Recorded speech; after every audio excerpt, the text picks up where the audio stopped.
जानकारी के लिए ये बता देता हूँ कि ये जो प्रोजेक्ट है हमारा पिछले 12 साल से चल रहा है और इसमें डिफरेंट एस्पेक्ट्स पे, जो एस्पेक्ट्स पे कभी काम नहीं हुआ था क्लाइमेट से संबंधित, और सारा जो बेसिक डाटा है वो जनरेट हुआ।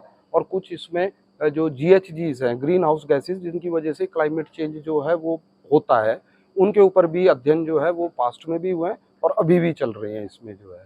तो इसमें अलग अलग कड़ी में जैसी समस्या आती है फील्ड में सर्वे के बाद, उसी एस्पेक्ट पे हम जो है सोच करके आगे अपना कार्य करते हैं, जिससे कि किसानों की उन समस्याओं का समाधान किया जा सके। अब जो मेन समस्या हमें लगी, हमने सर्वे के दौरान में पाया कि फार्मर ने शेड तो बना दिया, अब उसको पंखा तो चाहिए मान लिया 300 वाट का और लगा रखा उसने 1000 वाट का, तो उससे एनर्जी भी वेस्ट हो रही है, जो अगेन क्लाइमेट चेंज में जो है वो कंट्रीब्यूट करेगी उसको खराब करने में। तो क्यों ना वो 300 वाट का ही पंखा लगाए। कितनी स्पीड चाहिए उसको, यानी क्यूबिक फीट जो है वो कितने क्यूबिक फीट उसको हवा जो है एक बार में चाहिए, कितने एनिमल उसकी हाउसिंग में है, कितनी रिप्लेसमेंट चाहिए उसको। तो वो ह्यूमन में तो चलता है, जब आपके यहाँ कोई ऑडिटोरियम या कोई हॉल आप प्लान करते हैं तो उसमें तो ये कैलकुलेशन होती है, लेकिन एनिमल में ये कैलकुलेशंस नहीं है। तो उसी एस्पेक्ट को देखते हुए हमने ये देखा कि ब्लास्ट फैन किसी ने बड़ा लगा रखा, किसी ने छोटा लगा रखा है, क्यों ना एक जो है हम उसके लिए केवल पशुधन के लिए एक डिज़ाइन करें, जिसमें आप कम स्पीड, ज़्यादा स्पीड, जितनी भी वो हो सके उसको आप कर सकें। तो इस बार जो है समर जो है उसमें लू नहीं चली, गर्मियों में ड्राइनेस नहीं आई, तो कूलर भी काम नहीं कर रहे जैसा कि आप देख रहे होंगे घरों में।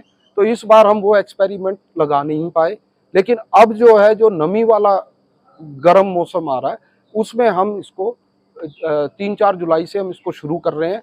और उसमें क्या है, पशुओं के जितनी भी हमारे पास नस्ल की गायें हैं, भैंसें हैं, उनके ऊपर हम करेंगे कि एक पर्टिकुलर स्पीड पे पशु का जो फिजियोलॉजिकल रिएक्शन है, उसके शरीर का जो रिएक्शन है वो क्या रहता है। इनका गहनता से अध्ययन करने के बाद फिर हम फार्मर्स को रिकमेंडेशन देंगे कि साल के इस महीने में, इस मौसम में, इस रफ्तार पे आप फैन चलाएं, उससे आपके पशु को गलत प्रभाव नहीं पड़ेगा। ये जैसे आपने 85 किलोमीटर प्रति घंटा की रफ्तार से चलाकर दिखाया, तो ये किसी मौसम के लिए, किसानों के लिए ठीक है सर? देखो, अध्ययन के लिए आपको एक तो लोअर लिमिट और एक हायर लिमिट वो रखनी पड़ेगी।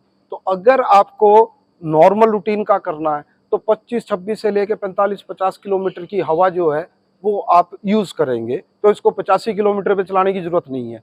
लेकिन अगर आपको बारिश, तूफान, उसका मिला जुला इफेक्ट देखना है 10 मिनट के लिए, तब आप उसको 80-85 की स्पीड पे चलाएंगे और फॉगर से आप उसको बारिश की फीलिंग देंगे। तो उससे क्या है, बारिश और हवा का जो मिक्सचर है वो एनिमल के ऊपर जाएगा और उससे जो उसका रिएक्शन आएगा, कितनी देर बाद वो रिकवर होता है। अब एक एनिमल है, तूफान में बाहर बंधा रह गया या जंगल में छूट गया, वो चराई के लिए गया हुआ था और वो फंस गया वहां पे बारिश भी हो गई और हवा भी चल गई, सर्दियों का मौसम है, तो उस एनिमल के ऊपर इफेक्ट आएगा।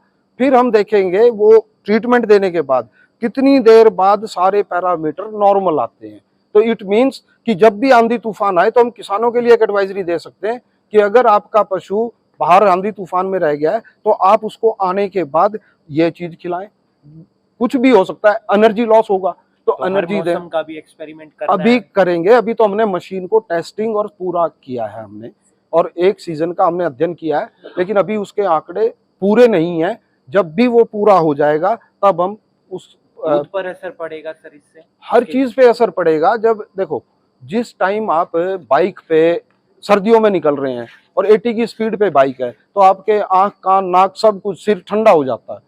15-20 मिनट बाद, आधे घंटे बाद जब आप गर्म चाय या कुछ पीते हैं या ग्लूकोज लेते हैं, तभी आपका शरीर नॉर्मल होना शुरू होता है।